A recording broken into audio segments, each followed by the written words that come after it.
Аимшиг ТV төлөвлөж байна. 1940 оны зуны дунд сар. Нар дээрээс дүүнэж агаар хөдөлгөөнгүй бөхчин байлаа. Ловсон хідэн малаа эргүүлчихэд халуунд ядарсан бие сэр үзүүлэхээр голын иргэдэр иржээ.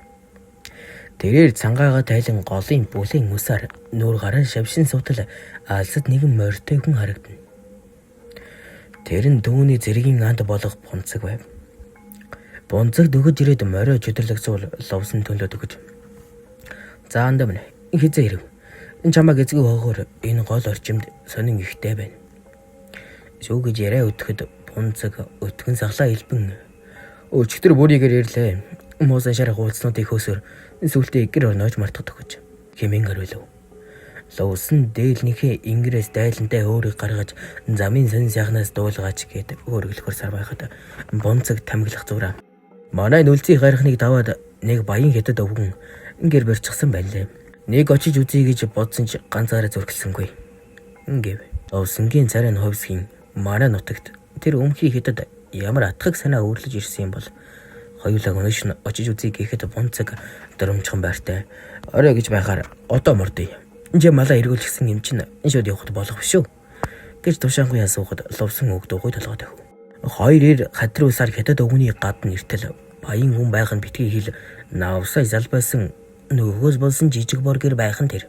Овсон гайгаж энэ гэрийн эзнийг чинэлэг гэхэд хэцүүл юм да. Гээ санаа алдахад бунцэг эхлээд орж үзье. Ингээд борноосоо өсрөн бов. Дэдний гэрийн гүйдэн дээрж бунцэг хаалгыг нь гэни татан шахахад гэрийн хоймор талд газар малтаж буй нэгэн хүн харагджээ. Наранд түлэгдэж борлсон арьстай халдсан толгойтой нооргоо дээлтэй тэр өвгөн тэднийг харангуутааж хий хүнүүд минь манайхаас зайлаа гэж ярилхан тэр. Ловсон зодсондоо уугарах зур бунцэг угасхийн очиж бөөнийхээ бөхсөр өвгөний толгойроо хэд хидлэн цохиж орхив. Өвгөн дуу алдан газад нэдрэгдэн онов. Бунцэг багталтайгаар мишээж муусан хятадуудаас айгаад байх юм байхгүй. Ингээд ловсон дотроо энэ ч намайг зэрэгт байнхал ийм хатуу ширээ хүн байсан да хэмээн имэнгүй бодож зогсон. Бунцэг түүний бодлыг таслан сая юу ухаад байсныг нь үзэтгэе. Би энэ өмхий өвгөний хүлчгийн гээд гэрээс гарч морьныхоо чөдрийг авахаар олов. Ловсон өвгөний уухаж байсан нүхийн лавшруулан уухтал гялалцсан алт эрдэнэс гарч ирлээ. Дэрээр шуналдаг хөдлөгдөн хамгийн өнгөтэй харагдсан хос эмэг бөгж хоёрыг хурдхан шиг өвөртөө нүж хэмжив. Удалгүй бунцэг орж ирэн "За наадах чинь юу байна?" гэж асуугаад ловсон сандран хараач баахан алт эрдэнэс байна. Уурдан явцгаая гэв.